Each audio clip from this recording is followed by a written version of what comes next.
Bismillahirrahmanirrahim.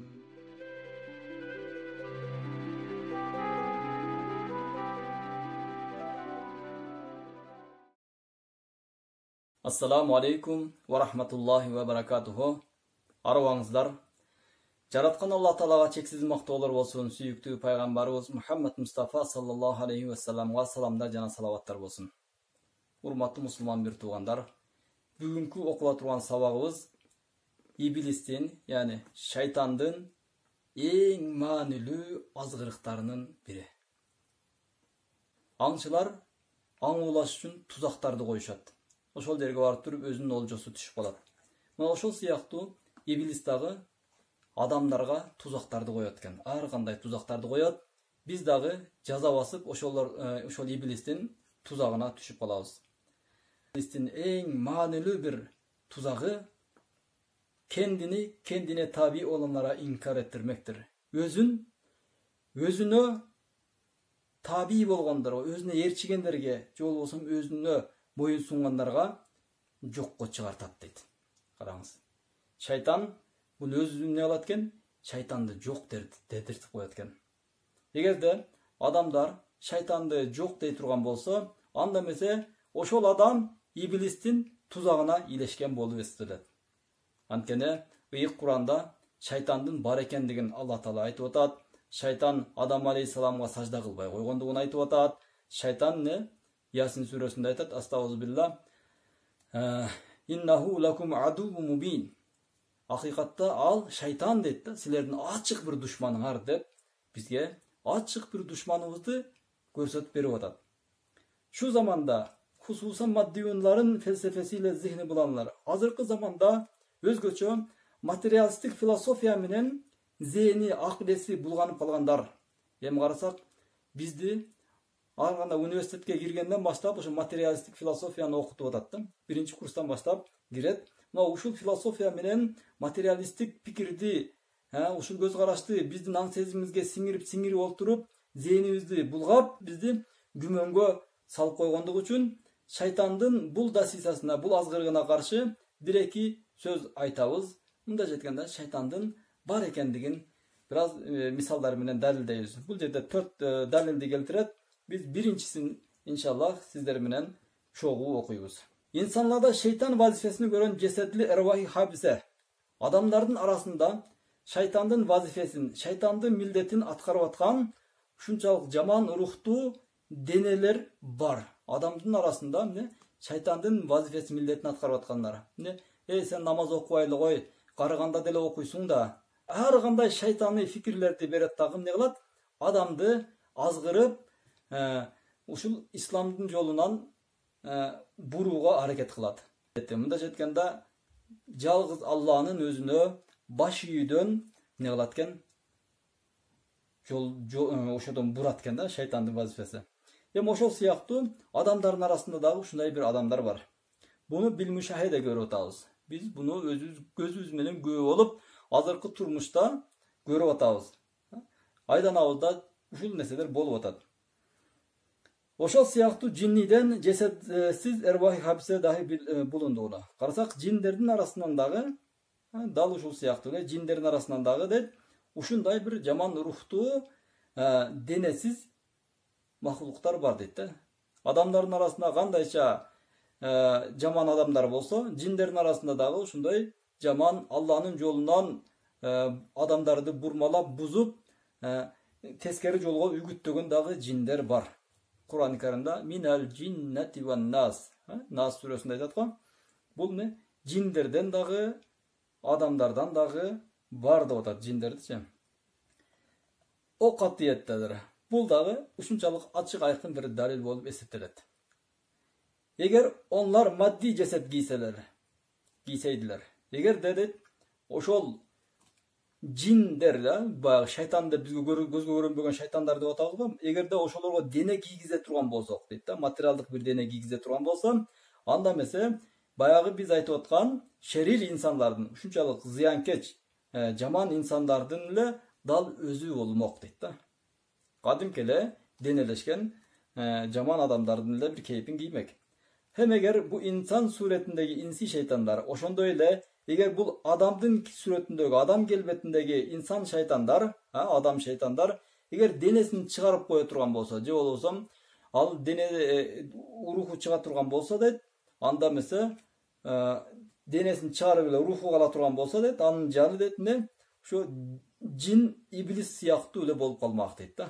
Gözü görünbөгөн, biroq ne alдағы adamları joldan azgıra turgan ile ne olmak deydi? Ruh bolup kalmak deydi. Egerde denesini alıp koya turgan bolsa. Hatta bu şiddetli münasebete binaendir ki, karasak deydi, uşunçalık kattуу beken bir baylanışka negizdelip durup, bir mezhebi batıl hükmetmiş ki, uşunday batıl, jalgan bolgan bir mazhab, uşunday bir işenimdeki bir jol, mınандай da hüküm çağırıp koygan deydi. İnsan keyfindeki ötö jaman bolgan adamdın keyfindeki uşunçalık jaman bolgan ruhtar ölgöndөн kийин şaytanга айланат деген.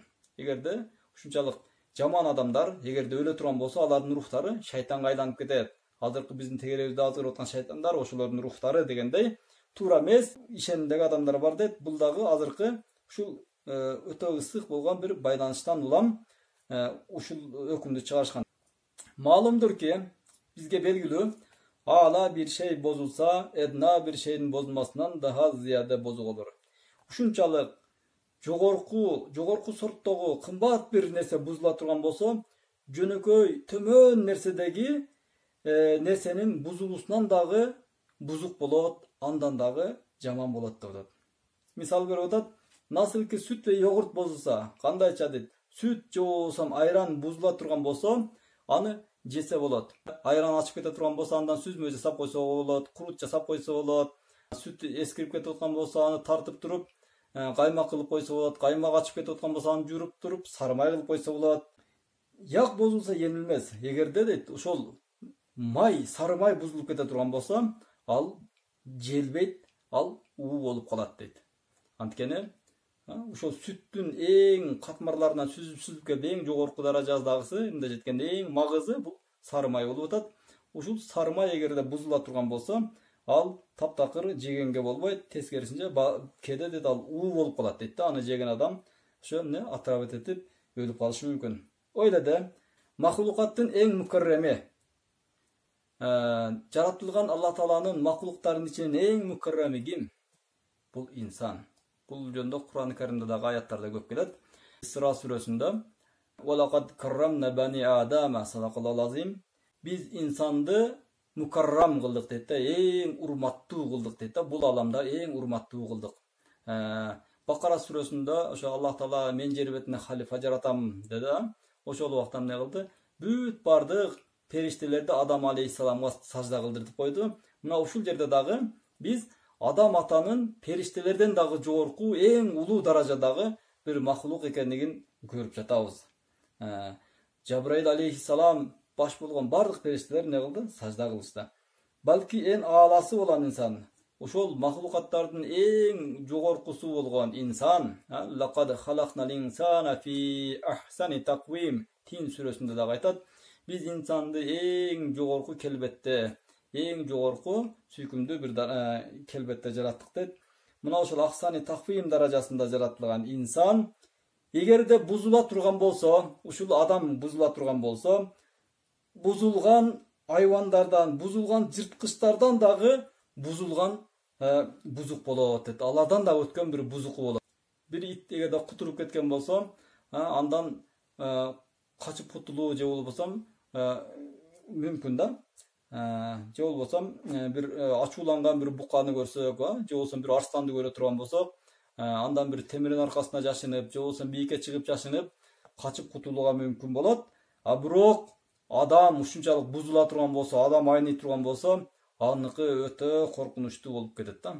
Азыркы учурларда көрүп атабыз, мына адам ушунчалык бузулгандыктан, байлыкка, бир мансапка, же болбосо кандай бир капиталга кызыккандыктан, ал канча миңдеген, миллиондогон адамдардын өмүрүн, башка нерсесин кызыктырып ойногон жок, өзүнүн жеке кет башынын кызыкчылыгы үчүн бир кичинекей бир вирусту чыгарып койду дагы канча деген адамдарды түйшүккө салып кыйнап атат. Бул не? Адамдын бузулгандыгы, бул айвандын бузулгандыгынан да жаман. Же болбосо Хиросимага Америка бомба таштады. Ал жерде 100 жылга чейин не болду? эч бир нерсе өспөй ушунчалык чоң бир жабыркап калды да. Башка жырткычтар мынчалык чоң бир зыян келтире албайт. Бул жерде эң жогорку мукаррам болуп жаратылган, урматтуу болуп жаратылган инсан бузулгандан кийин не болду? Эң бузулган, эң жырткыч хайвандан дагы жырткыч болду. Ушунчалык сасып, жыттанып кеткен нерселердин жыты менен ырахат алып аткан ошол жердеги быжыраган курт кумурскалар, чымын чиркейлер сыяктуу баягы жаздын күнүндө, мына жайдын күнүндө мына таштанды таштаган жерлерге барсаңар ушунчалык сасып кеткен, ушунчалык сасык жыт бар. Бирок ошол жерде эмне кылат? Кээ бир курттар быжылдап ошол жерде ырахат алып атат да, ошол жердеги бир нерсени жеп атат. Же болбосо чымын чиркейлер ызылдап ошол жерде тегерен деп не болуп жүрөт, ошолордо конуп жүрөт. Алар ошого ырахат алып атат да, ошол жердеги сасык жыттан, ошол жердеги пластыктардан.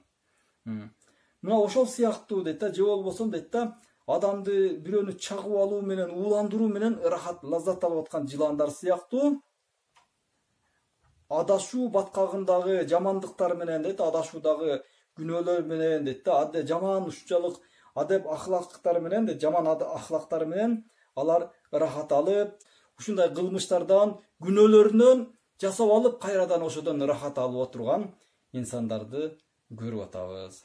Адета шейтанын махиетине. Булар кудум эле шайтандын кебетесин кийген адамдар. Мына ушулар инсан келбетиндеги шайтан деп мына ушуларды айтабыз. Evet, cinni şeytanların vücuduna katı bir delili insi şeytanların vücududur.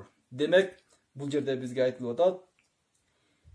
Cin şeytanlardan bar ekenine dalil, bul insan şeytanlardan bar ekendigi bolup estireti. Demek bul iblistin dagı uşunçalık çoğun bir tuzakların biri eken, özünü başı gendirge jok kılatındı jetkende шайтан жоқ деп айтыртат экен да. Эгерде биз дагы шайтанды биз жокко чыгара турган болсок, иблистин бир тузагына түшүп калган болот экенбиз. Subhanaka la ilma lana illa ma 'allamtana innaka antal alimul hakim. Lillahi ta'ala al-Fatiha.